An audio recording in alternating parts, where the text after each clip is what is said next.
In his famous and beloved, by nasty people, 1973 essay Egalitarianism as a Revolt Against Human Nature, Murray Rothbard argues the thesis in the title with a roundelay of fallacies, bald assertions, and eternally begged questions.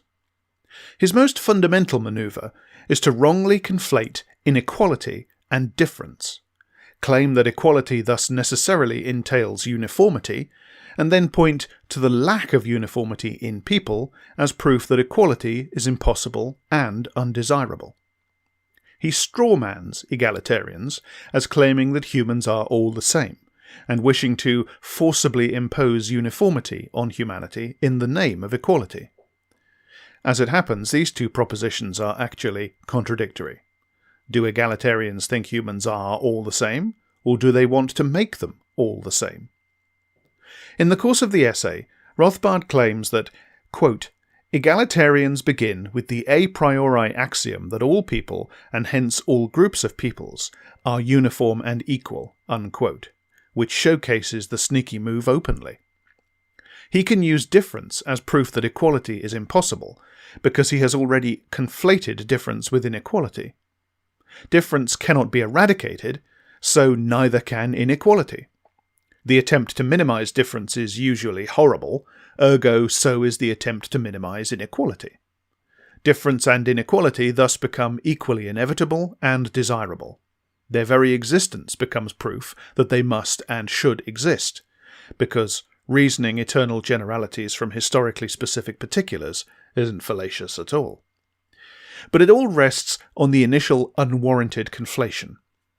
As it happens, this unwarranted conflation is the first of many. Rothbard goes on to imply an entire hierarchically arranged cosmos, resembling nothing so much as the Great Chain of Being, which formed the basis of the so-called Elizabethan world picture, according to E.M.W. Tillyard. And Rothbard does it by conflation upon conflation. He starts, as he means to go on, with dishonest sophistry, by quoting some mainstream statements of egalitarianism and then pulling this slippery move. Quote, suppose, for example, that Professor Simons's ethical or aesthetic judgment was not on behalf of equality, but of a very different social ideal. Suppose, for example, he had been in favour of the murder of all short people, of all adults under 5 feet 6 inches in height. Unquote. But the ideals in question are actually very different. It is a category error to conflate them, or a category lie. It is deliberately misleading, or it is incredibly sloppy. Firstly, Simons was talking, at least judging from how Rothbard quotes him, about taxation as a way to even out income inequality, not about murder. Maybe the two things seem equally bad to Rothbard, but out here in the moral universe of normal human beings, there's quite a difference. And Simons wasn't talking about inborn traits like height, which make comparatively little difference to one's life. He was talking about income inequality, which is intensely harmful to people's lives, and to society generally. The evidence is even clearer on this now than it was in 1973, when it was already compelling, which is not natural or inborn. But then that's the question, isn't it? One which Rothbard merely assumes, even as he pretends to argue it. To make his false analogy into a significant statement about real life, Rothbard must assume precisely what he pretends to be proving, that inequality of wealth, and thus of status, power, opportunity, etc., is natural and inborn. If he can't do that, then he is stuck with nothing more than his original dishonest manoeuvre. Imagine if this thing were like this other very bad thing. Then they'd both be bad, wouldn't they? Yes, they would. Can't argue with that. If chocolate was like arsenic, chocolate would kill you. Of course, he isn't done with the straw men just yet. First, he has to pull a Godwin. He suggests that egalitarian appeals to the widespread feeling that inequality should be remedied are akin to, or at least no more logical than, justifications for persecution of Jews in Nazi Germany, which centred on widespread feelings of anti-Semitism. It's the old tyranny of the majority argument again. Once again, Rothbard is conflating apples and oranges, and deliberately choosing rotten oranges full of maggots to prove that all apples are inedible, and that anyone claiming otherwise must ipso facto be planning to forcibly stuff everyone's mouths with maggot-ridden decomposing citrus fruits. Not content with this, he then tries to prove the immorality of trying to achieve equality by imagining a world in which people dangerously waste a great deal of time and money trying to fly by flapping their arms, again assuming the very point under question, i.e., that inequality cannot be remedied any more than humans can fly. After backing up his assertion, i.e. that equality would actually be bad because it would have to entail uniformity and violence to the privileged, with reference to some horror fiction, including, unsurprisingly, Vonnegut's Harrison Bergeron, though whether Rothbard has properly understood that story is very much up for debate, he finally gets to his attempt to prove that inequality is inevitable. He does this by, and I shit you not, pointing out that so far we've never achieved it. History shows that inequality is age-old, so it must therefore be inevitable. That's literally it. Quote, "The great fact of individual difference and variability, that is, inequality, is evident from the long record of human experience." Unquote. Notice that he is still unwarrantedly conflating equality with uniformity in order to conclude that equality is thus impossible and undesirable. There is also the fact, which goes unmentioned, that it is by no means certain that all human history is the history of inequality. Hunter-gatherer societies tend to be remarkably egalitarian by our standards, without imposed uniformity. While complex and disputed, this is at the very least widely argued, and therefore not something which can simply be dismissed. And it is thus permissible to suppose it more than possible that humans lived in small, relatively egalitarian tribal societies for thousands of years before the rise of class society and hierarchy. This, by the way, also gestures to the fact that Rothbard conflates drastic inequality as we now experience it in modern capitalist society with any degree or social form of inequality, which is, again, unwarranted. But he can't just leave it there. So he turns, as many have before and since, to biology. As is so often the case with reactionaries, Rothbard mistakes the biological for the eternal and immutable, and then proceeds to reason unwarrantedly from biological certainties that are not actually certainties at all, but which are actually in hot dispute. But Rothbard is happy to rule on the issue, based on how things look to him. Quote, "The age-old record of inequality seems to indicate that this variability and diversity is rooted in the biological nature of man." Unquote. That the biological impossibility of equality thus seems to be indicated, to Rothbard, is taken as reason to abandon any attempt to achieve it. The sky looks a bit grey, so I won't go outside to take my dying child to the doctor in case she gets wet and catches a chill that will kill her faster. Anyone employing such logic would be suspected of not really being all that fond of their child. Rothbard then asks us to, quote, "ponder an example that is deliberately semi-frivolous," unquote, as if what had gone before had been serious-minded. Quote, "Suppose that we observe our culture and find a common dictum to be, 'redheads are excitable.' Here is a judgment of inequality, a conclusion that redheads as a group tend to differ from the non-redhead population." Unquote. Note, again, the unwarranted conflation of inequality and difference. It's not too much to suggest that this same conflation still bedevils the thinking of the right.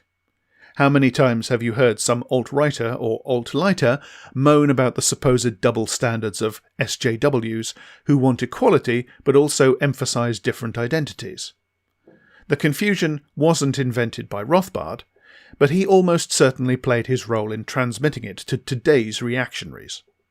Apparently, the essay currently under discussion is much treasured by libertarians, themselves the peddlers of the gateway drug to today's fascism. I say confusion, but I'm sure many of them use the conflation of inequality and difference cynically, as a ploy, rather than being actually befuddled by it. What follows is an incredibly instructive example of sloppy and/or dishonest reasoning. Quote, "Suppose, then, that egalitarian sociologists investigate the problem, and they find that redheads do, indeed, tend to be more excitable than non-redheads by a statistically significant amount.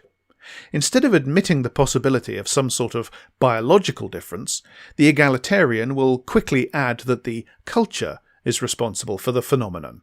The generally accepted stereotype that redheads are excitable had been instilled into every redhead child from an early age, and he or she has simply been internalizing these judgments and acting in the way society was expecting him to act. Redheads, in brief, had been brainwashed by the predominant non-redhead culture. While not denying the possibility of such a process occurring, this common complaint seems decidedly unlikely on rational analysis.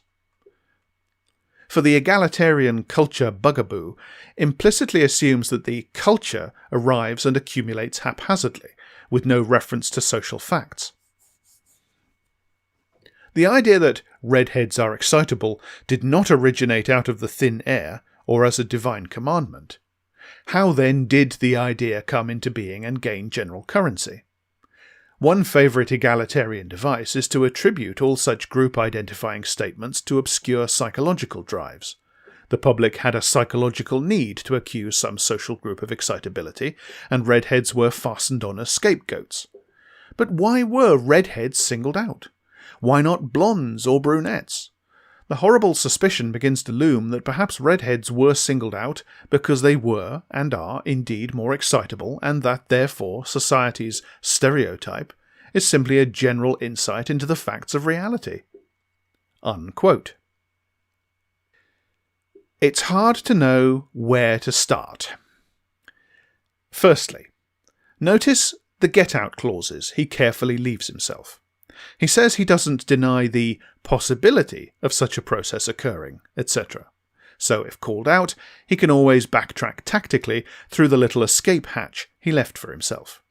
He is bolting caveats onto categorical statements, or more precisely, arguments which invite categorical logic even as they carefully avoid actual categorical statements, in the hope that we won't notice.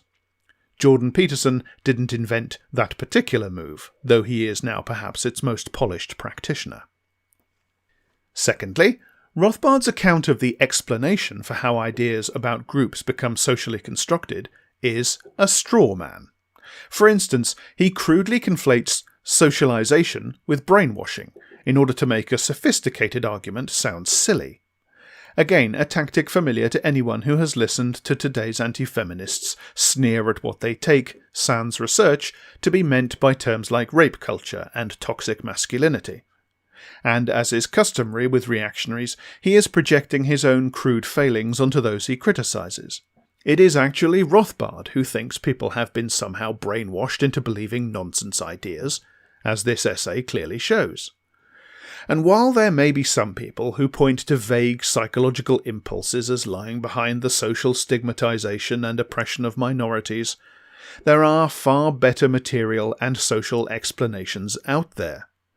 Rothbard represents the entirety of the argument resting on the weaker version. It is not the case that arguments about culture and socialization depend upon the idea that culture arrives and accumulates haphazardly with no reference to social facts. Ironically, while there are sloppy species of bourgeois sociology and history that will dally with such lazy formulations, historical materialism, i.e. Marxism, i.e. definitely not the set of ideas Rothbard wishes to defend, always demands to know from which hard material facts of history culture arises. Thirdly, and perhaps most tellingly, obviously he means to use redheads as an analogy rather than as a representative example. Yet he also does seem to be claiming, even if he doesn't mean to and doesn't realise it, that redheads actually are inherently more excitable than other people. His analogy slips into being a case study. After all, by the logic he lays out here, there can be no validity to the idea that redheads are excitable is just a socially constructed notion with no basis in the eternal and immutable nature of redheads. As it happens, Rothbard's personal incredulity aside, there is a great deal of evidence showing that prevalent behaviours are socially taught and learned, and that they arise from contingent social and historical causes.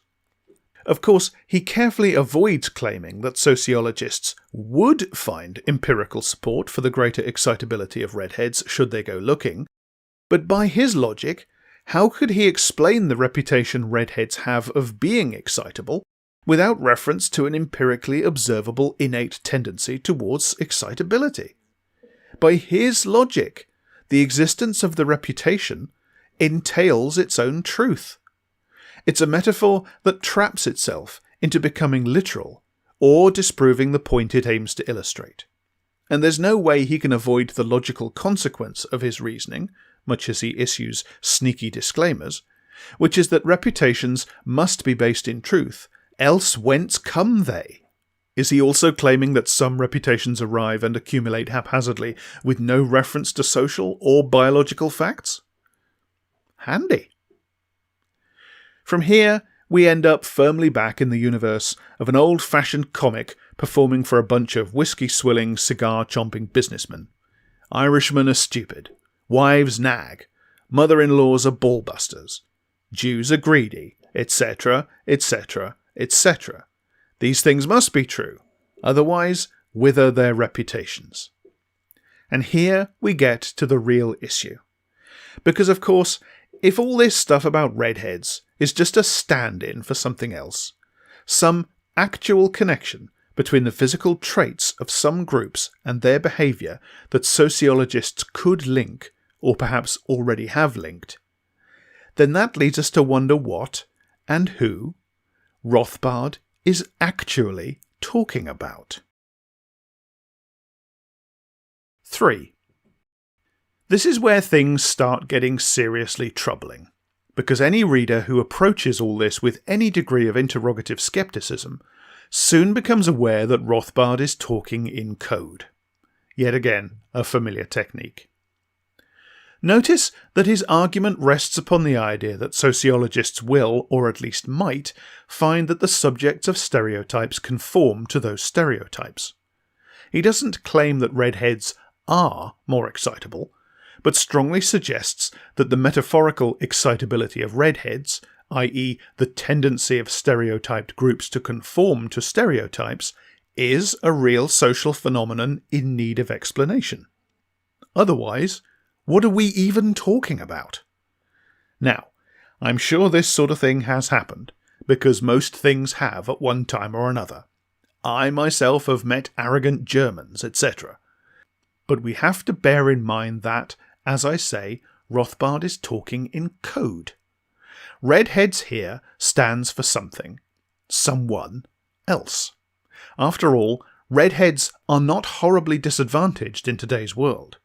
And if they were, I somehow suspect Rothbard would not have been vehemently opposed to this being remedied.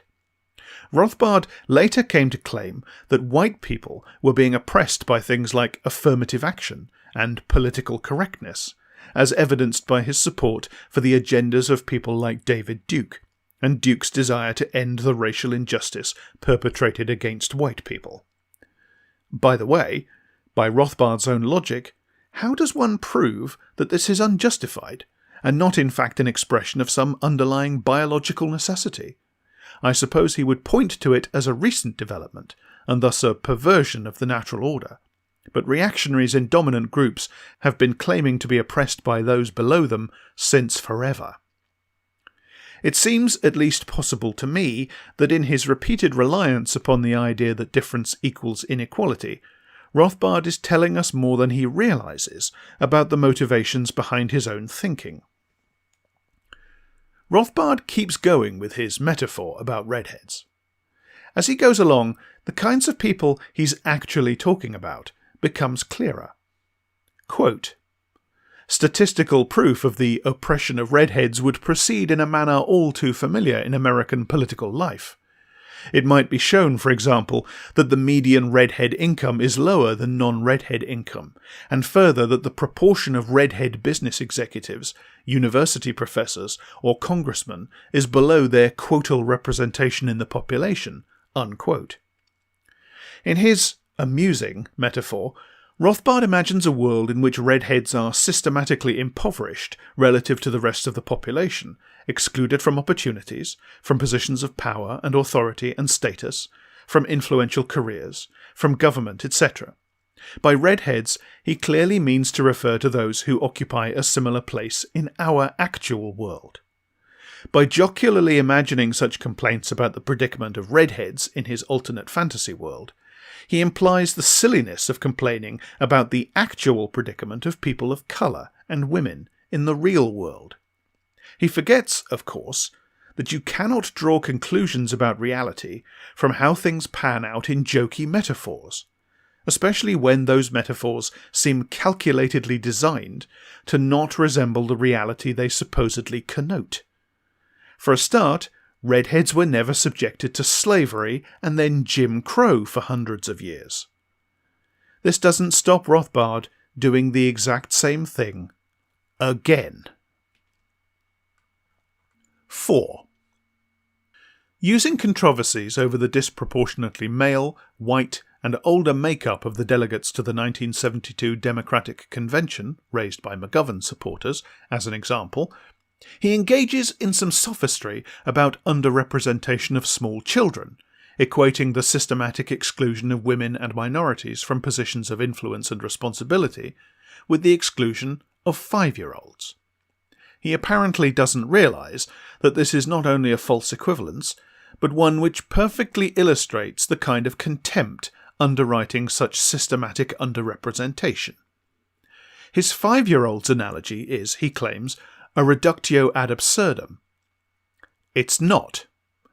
A reductio ad absurdum, to be valid, must take the original logic to a conclusion which turns out to be absurd, and must demonstrate that there is no inbuilt reason why the logic cannot be taken that far. Instead, Rothbard only achieves what most people achieve when they claim to have executed a reductio ad absurdum.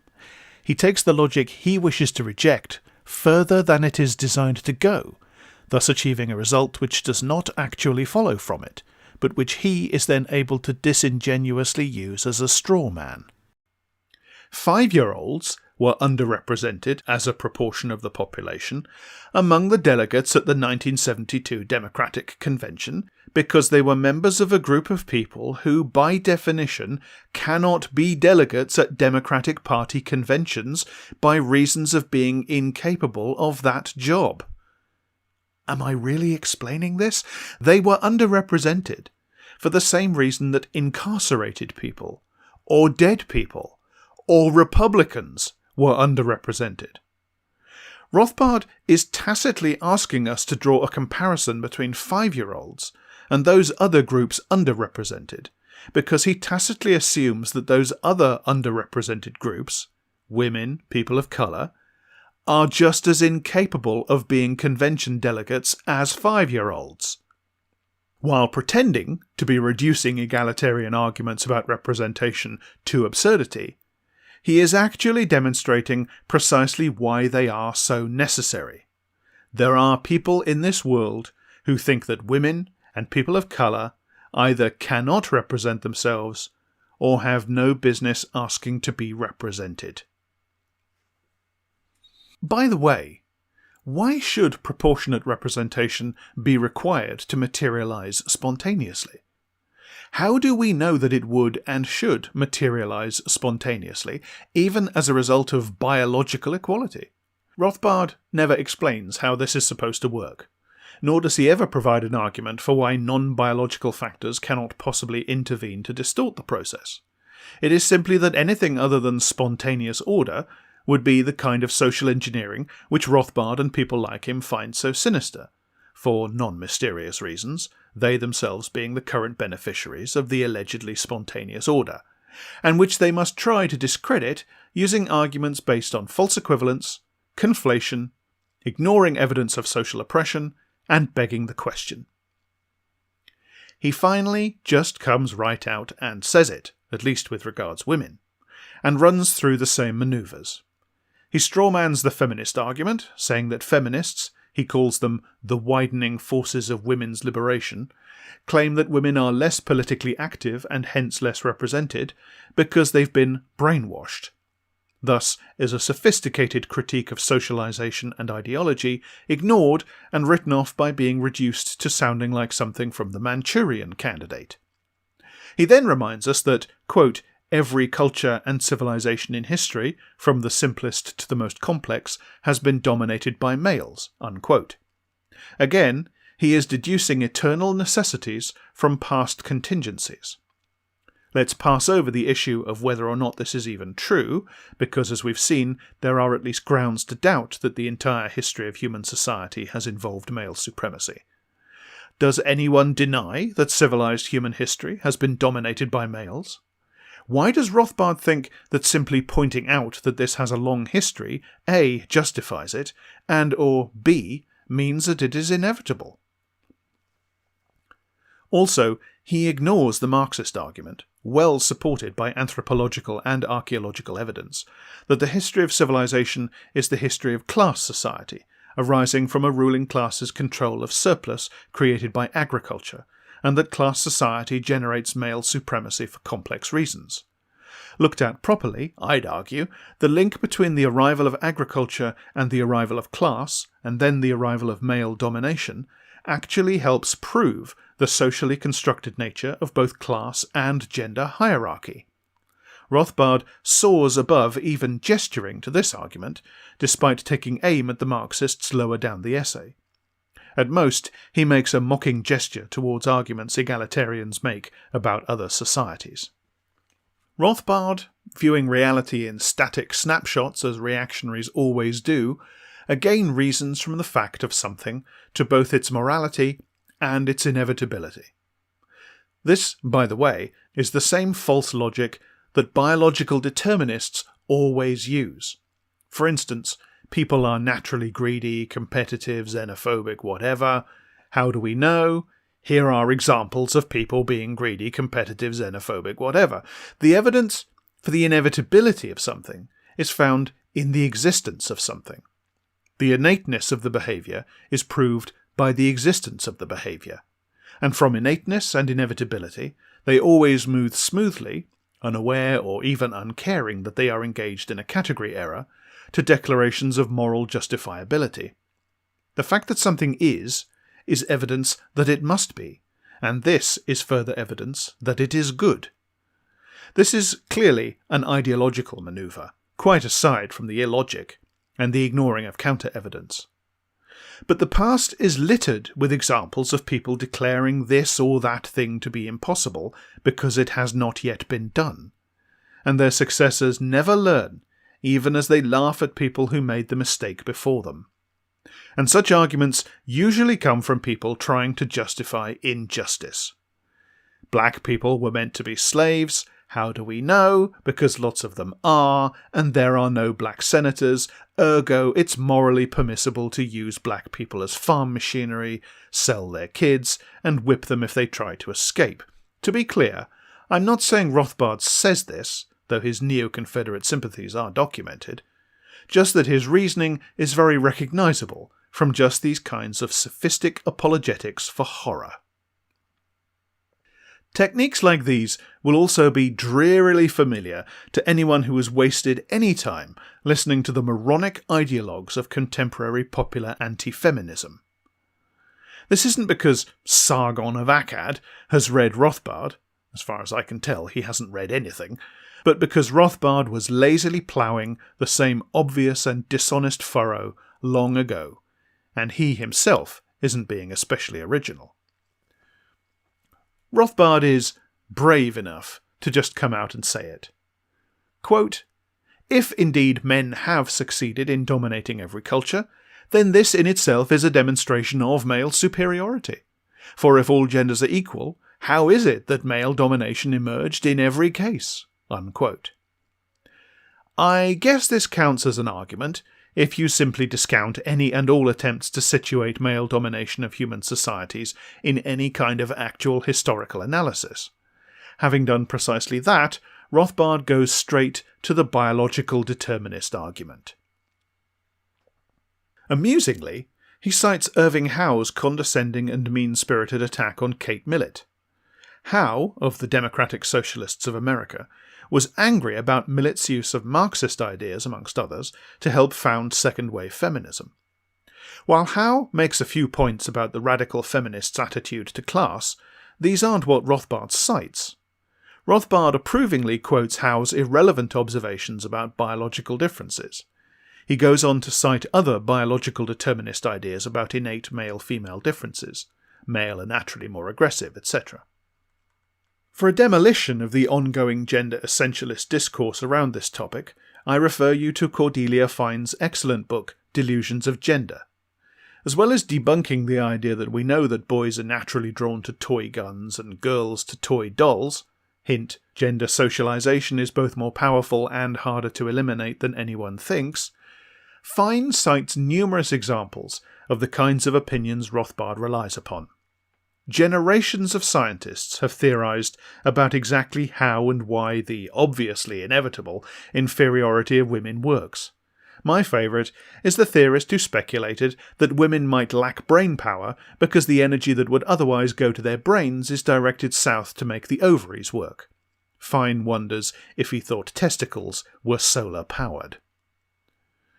Rothbard's revealing characterization of feminism is as a rebellion against biological sex norms, which he conflates with women's apparently natural and inescapable role as less aggressive, less intelligent helpmates. But again, if we are to generalize innate nature from superficial phenomena, how does Rothbard explain the existence of the rebellion? More broadly, egalitarianism is a long-standing human idea, hope, aspiration. How did this come about, if it is a revolt against human nature? How does one select those human preoccupations which are part of human nature, and those which are somehow not? A great degree of preference seems to be operating with regards which existing phenomena are deduced to be eternal and inevitable. Rothbard goes through the same manoeuvres a few more times.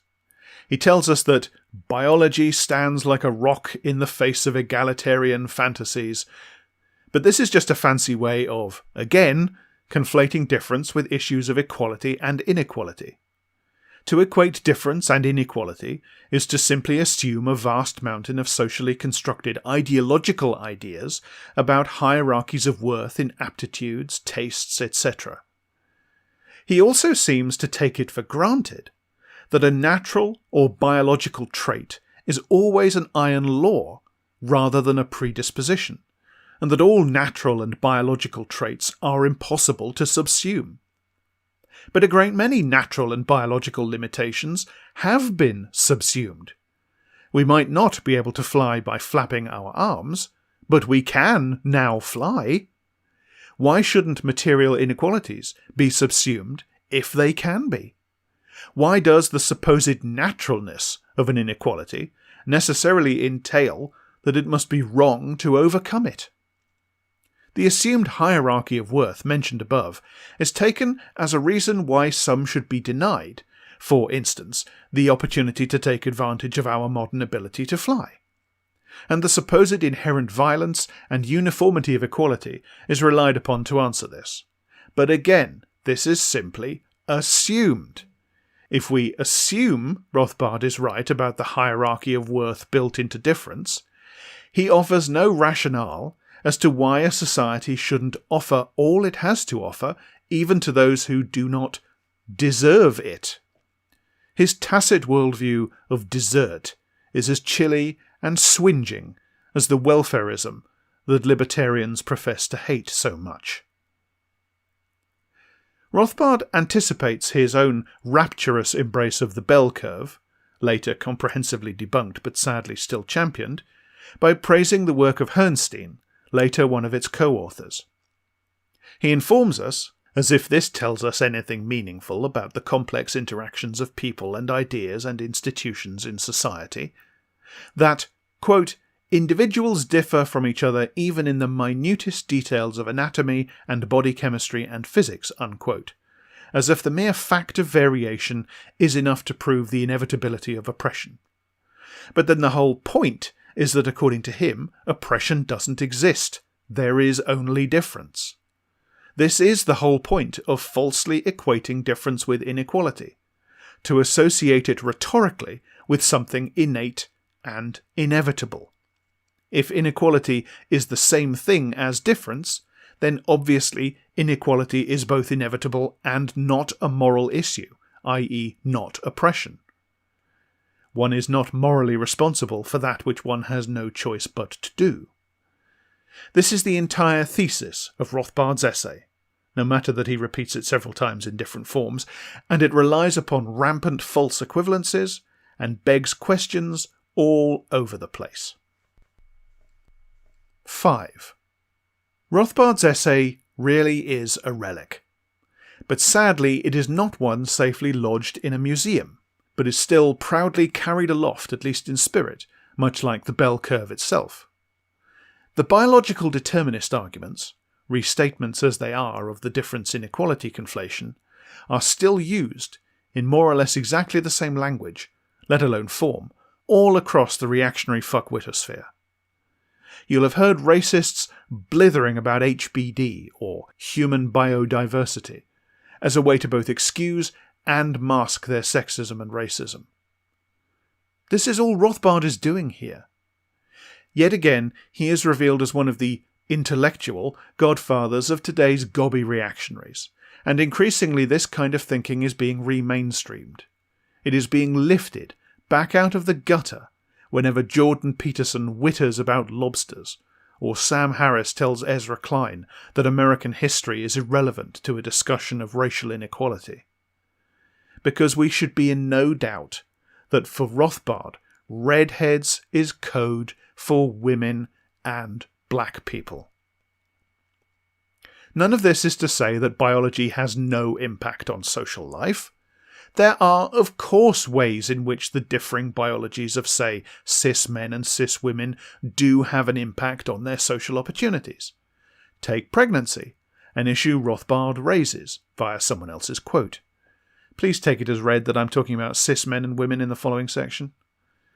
The fact that women get pregnant and nurse small children does have an effect on their ability to achieve parity in employment, and thus income, etc. To a great extent, far greater than reactionaries like to pretend, such disadvantages to women are socially constructed, and can thus be socially addressed, even remedied or eliminated. Like disability, though it is not a disability, pregnancy causes problems for people in the workplace, precisely because the workplace is not designed for people with disabilities or people who get pregnant, and one can trace this back to patriarchy. But there is no biological reason why pregnancy need hinder anyone in the age of safe abortion. People like Rothbard's reactionary buddies make the social choice that this biological issue should be allowed to continue to impact on the lives of women when they campaign against a woman's right to choose. Biology does not exist separate from society, immutable and supreme. The moment an innate biological issue becomes of less importance because we have developed ways of overcoming it, then it instantly becomes a purely social choice whether to allow it to hinder people or not. For instance, differently abled people often find themselves at socially constructed disadvantages, owing to the fact that our world is not physically designed for them. This is partly a biological issue, in that it is to do with the construction of bodies. Yet nobody morally sane would argue that we should simply make no allowance for the fact that some people cannot walk, for instance, because to do so would be to unfairly even out innate differences in ability. Of course, in practice, capitalist society shows a tacit willingness to neglect such issues and the people affected. I'm not straw-manning Rothbard's argument, since he does not provide any rationale why his logic should be applied to one kind of biological difference and not another. Again, he simply decides to apply it to those biological differences which can be imagined to cause inequalities he is a priori committed to defending. The inequalities he likes are assumed defensible, based on assumed biological causes. Going back to issues of gender and parenting, we have an entrenched cultural idea that individual mothers should care for infants, that men do not need to be as involved. But there is no reason to suppose, simply because cis men cannot breastfeed, that there is nothing they can do. Increasingly, men do like to be involved in this kind of infant rearing. Far from being innate and immovable, inevitably stemming from biology, ideas about gender roles shift in response to deeper social patterns, not the least of which is the struggle against oppression. Moreover, there is no reason to assume that childcare must be individual, atomised, confined within nuclear families. The nuclear family is, essentially, an invention of modernity. For a long time, even in developed capitalist societies, extended family groups engaged in a form of socialised childcare. Such groups existed in networks of families, and inter-family care was organised as well as intra-family care. Other societies, many hunter-gatherer societies for instance, consider childcare to be a job for the community at large, with the children all looked after in one group by a shifting retinue of adults with various relationships to the kids. Strangely, what might be assumed to be innate biological imperatives have proved very changeable, often in ways related to income and social bracket. Wet nursing, for instance. Even more fundamentally, the whole idea that motherhood is not a valuable occupation, i.e. one deserving remuneration, is socially constructed, an artifact of a society which essentially defines value as profit generated in the production process. It is the same logic which considers it natural to leave women unpaid for the vast amounts of domestic labour they still do. Capitalism, however, would never have been able to survive without the social reproduction taking place outside the workplace, most especially via the unpaid domestic labour of women in the home, tending to the workforce and rearing their replacements.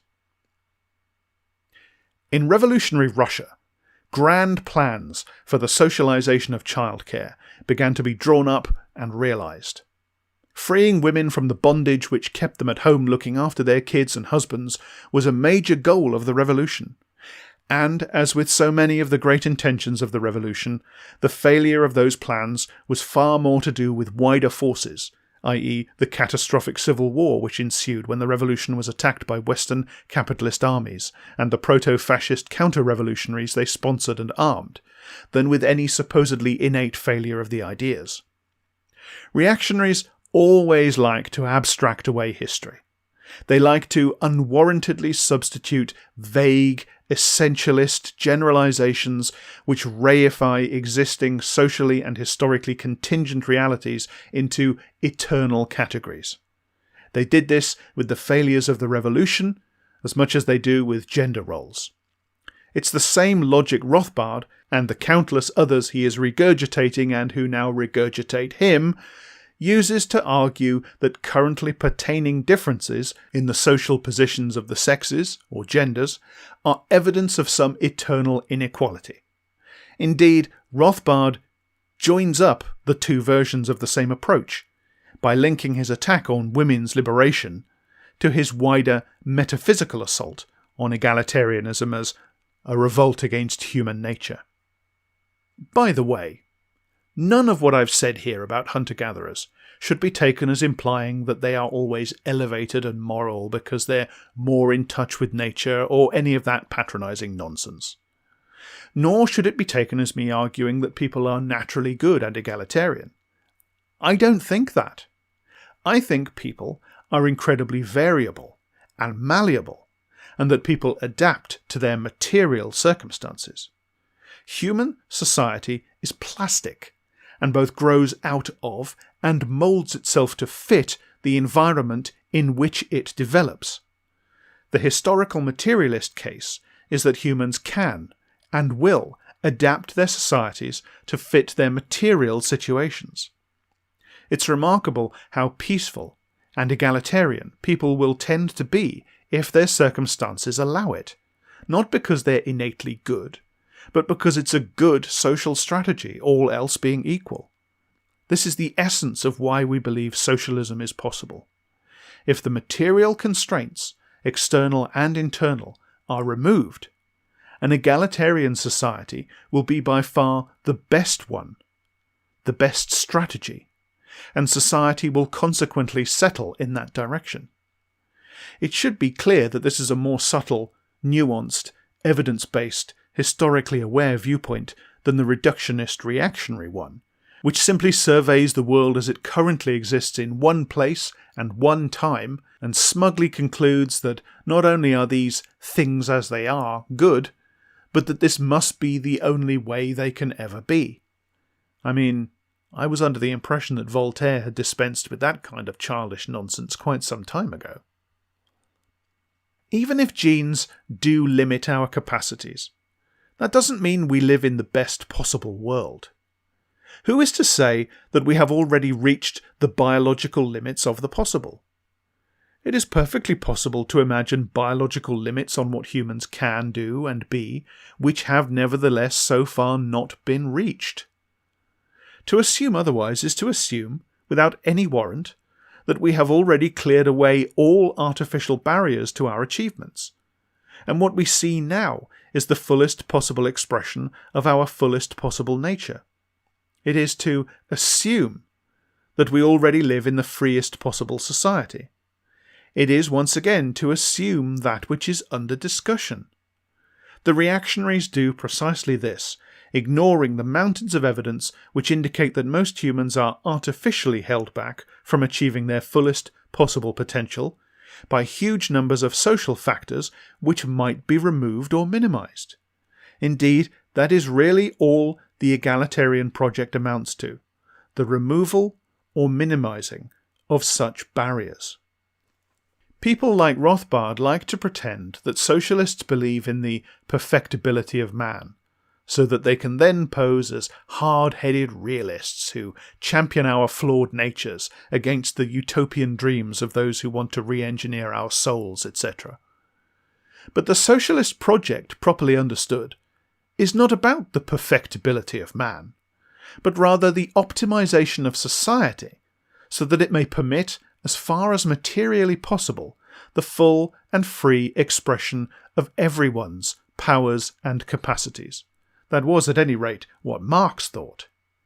It is also the recognition that such powers and capacities are not fixed, but may be extended by our ongoing interaction with a society which does not retard, but rather encourages their growth.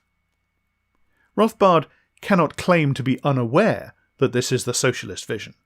He quotes, sneeringly, some of the great socialists on this very point, further down the essay. In the egalitarian idea's ostensible rejection of biological destiny, Rothbard sees a cameo of a wider egalitarian rejection of reality itself.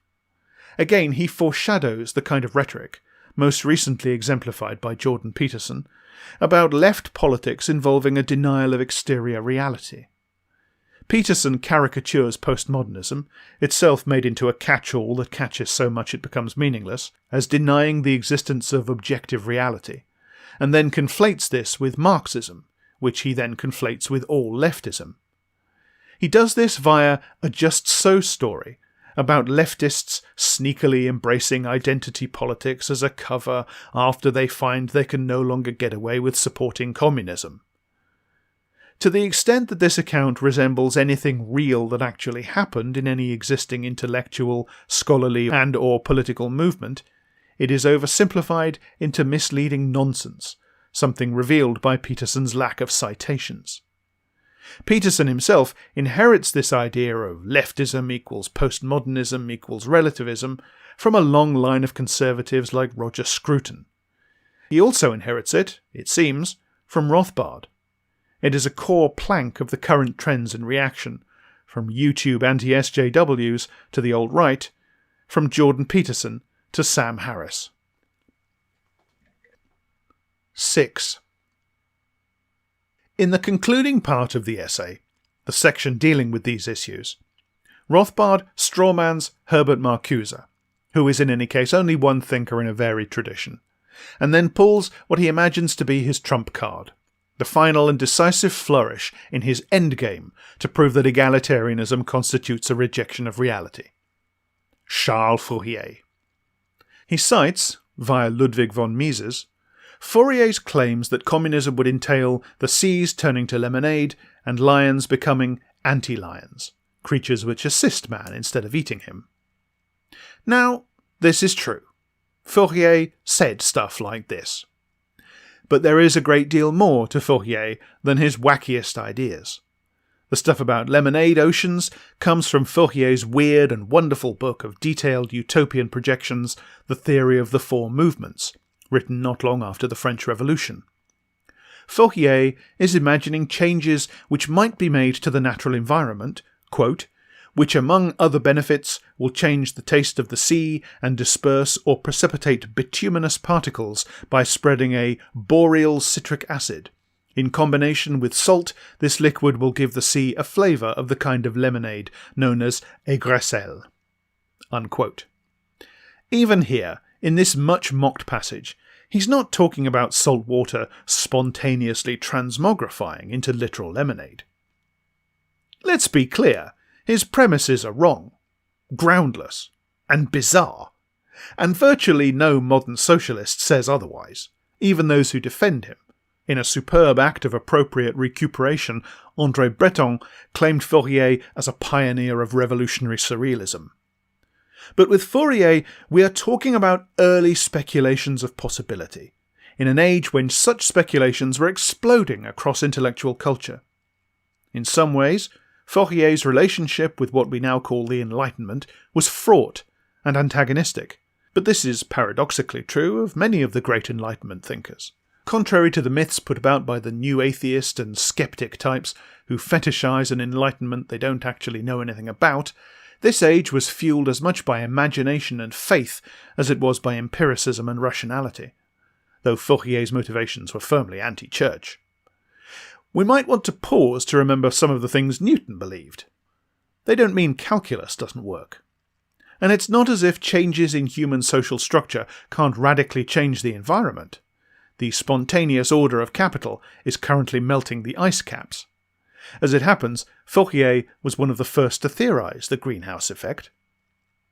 I can't help suspecting that Rothbard's real issue with Fourier is that he is credited with having invented the word feminism. Fourier was, as Engels said, quote, the first to declare that in any given society the degree of woman's emancipation is the natural measure of the general emancipation. Unquote. Was Fourier a feminist by modern standards? No. But in the words of Gareth Stedman Jones in his introduction to the modern edition of Four Movements, quote, no theorist before him had conceived a more resolutely anti-patriarchal vision of social and sexual order. Unquote. Fourier was a great social critic and satirist who, as Engels pointed out, argued against talk about illimitable human perfectibility, i.e. the very perfectibility of man that is supposedly socialism's original folly, according to people like Rothbard.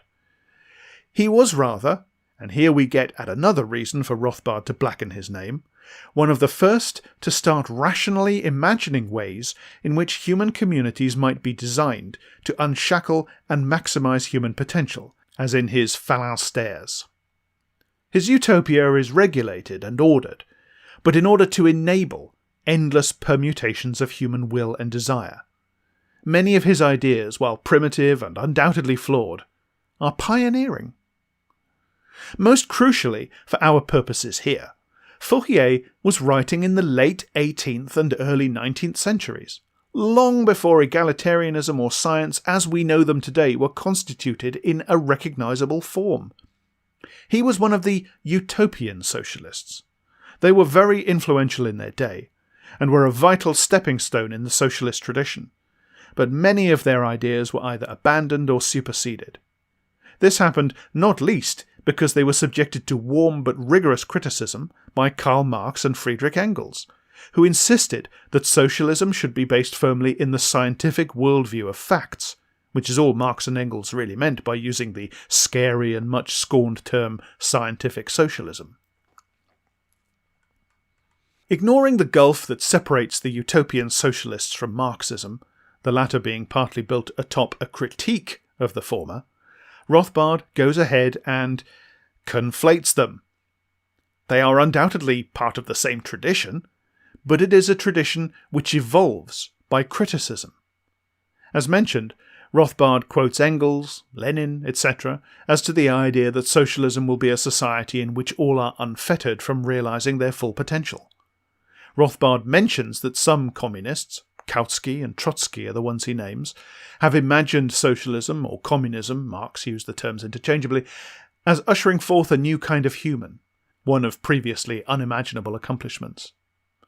To the extent that Trotsky was eugenicist about this, I reject it. Again, one thinker cannot be expected to carry the weight of the entirety of egalitarianism, so pointing out that one of his or her ideas was bad cannot be taken as disproof of the entirety of egalitarianism. And notice how by this point Rothbard is conflating the entirety of the egalitarian project with 20th century Marxism. I wouldn't do that, and I'm a Marxist. Here, once again, we see a trend still operative: collapse all liberalism with leftism and all leftism with communism.